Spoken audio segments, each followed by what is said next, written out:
He tells me we're celebrating my brother's life.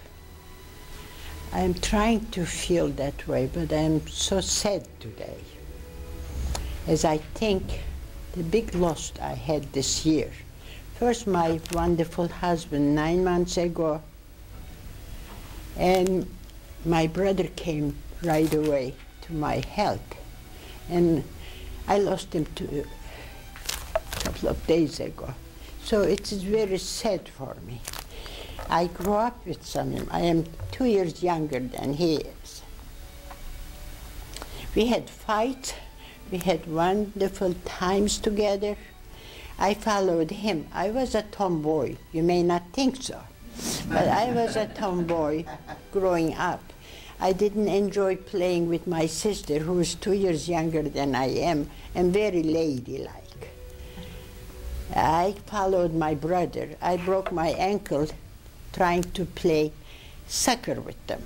At my age, you know, soccer was not the game for the girls. But I did it. I climbed the trees after him. He and I, we had our place on our big tree in the backyard. He took the upper level. I had the lower level.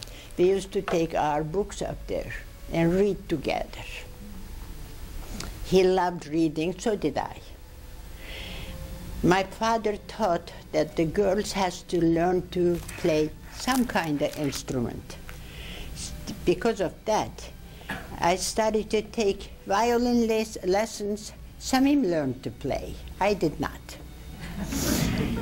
And they said, all right, she doesn't like the violin, let's get a piano for her. Well, I took the lesson, Samim played again. But Samim succeeded everything that he tried to do it. I learned the swimming from him. But we almost drowned together one time. Well, last night I was laying awake in my bed and thinking that I did not prepare anything to tell you people. But then I said, I cannot put my brother in a few words. He was such a talented, gifted man. God was so good to him.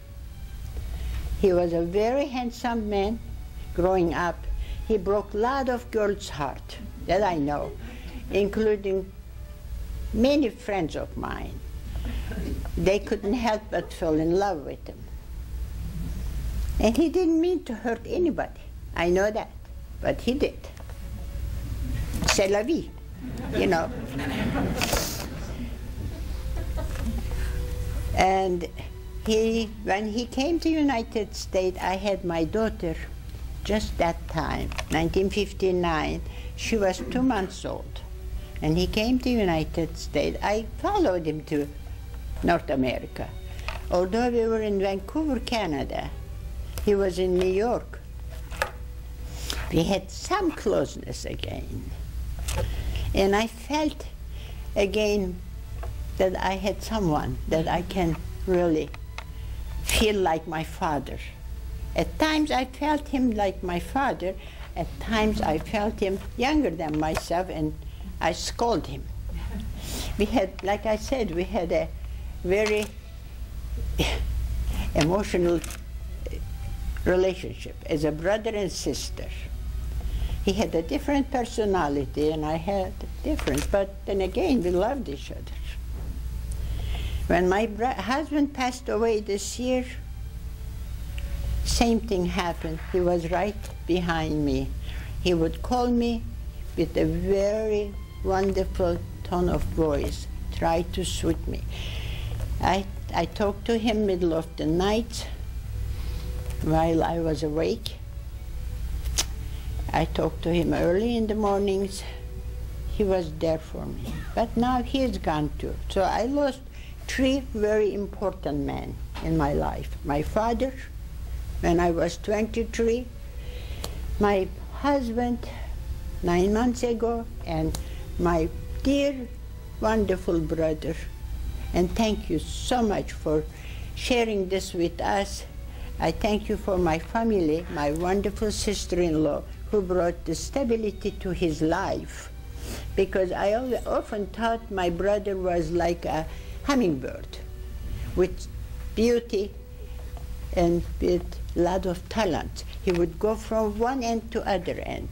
One day he is a big football player, I should say soccer, not the football, soccer player, and he was the goal catcher for one of the biggest team in Turkey, Fenerbahce.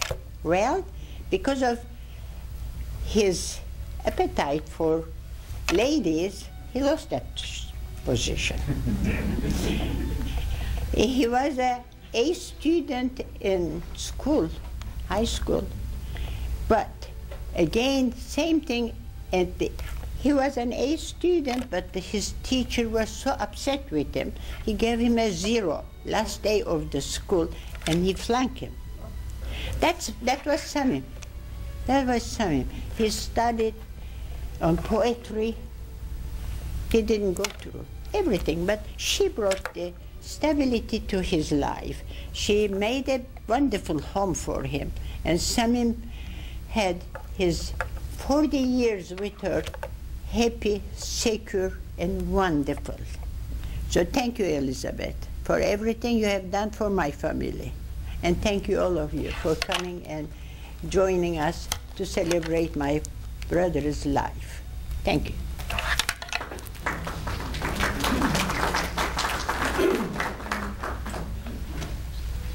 Boy, she's a tough act to follow, isn't she? So I may have a little more of a script than my mother did. I'm Aisha. I am Samim's niece, and of course my mother just spoke. The earliest memories I have of my uncle were when I was in Turkey, and Mom and I keep going back and forth about how old was I. But I think 4 or 5, but I remember living in this flat, and one day someone knocks on our door. We open the door, and there is this doll. For me, it was life-size, and the excitement of this surprise. Well, the doll came from the uncle that I had not met, who lived in New York, and this was remarkable to me. I could walk with her. She went with me everywhere. She wore my clothes.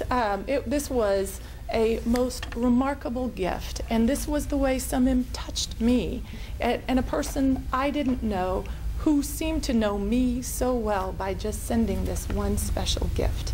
And I think that's kind of who Samim was that he knew each one of us and could touch us in ways that, okay, I'm gonna try to not get tearful, but he could touch people in very special ways. So I have a lot of memories. This was the beginning of the way that I began to know my uncle. You all know him, and I could tell you that, the memories that I have are not just ordinary memories, because nothing about Samim was ordinary. When he entered the room, we all knew it. His kindness, his generosity, his accordion, his desire to love and to be loved back, his antics, we all knew that Samim was with us. For this occasion, I found a translation of a favorite Turkish poet of Samim's, Nazım Hikmet, and I found this in English, so this just seemed appropriate, and these are just a few lines. Living is no laughing matter. You must live with great seriousness, like a squirrel, for example. I mean without looking for something beyond and above living. I mean living must be your whole occupation. When I look back on Samim's life, these words just sort of struck me. They seemed to beautifully describe the way that he lived life.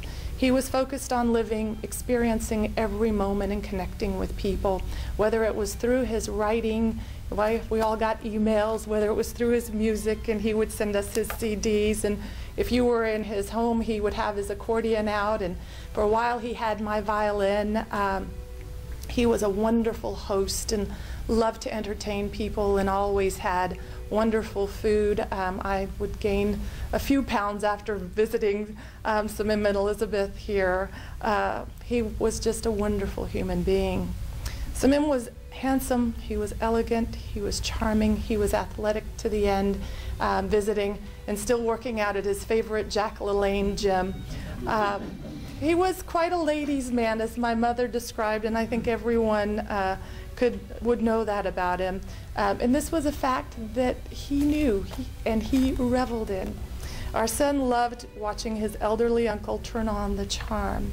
And on one occasion when he was visiting us in the gallery, and our son and he were shopping in Houston's Galleria, young Grant the apprentice was learning at the side of the master when he watched his uncle approach a beautiful young woman standing outside of Victoria's Secrets. Right? So he listens as my uncle walks up to this young woman and he says to her, "I don't care about Victoria's Secret. What's yours?" So, regardless of his age, you know, he had that spirit and that wonderful spark, and he loved to flirt with beautiful women. But in reality, we know that there was only one beautiful woman in his life, and that was Elizabeth.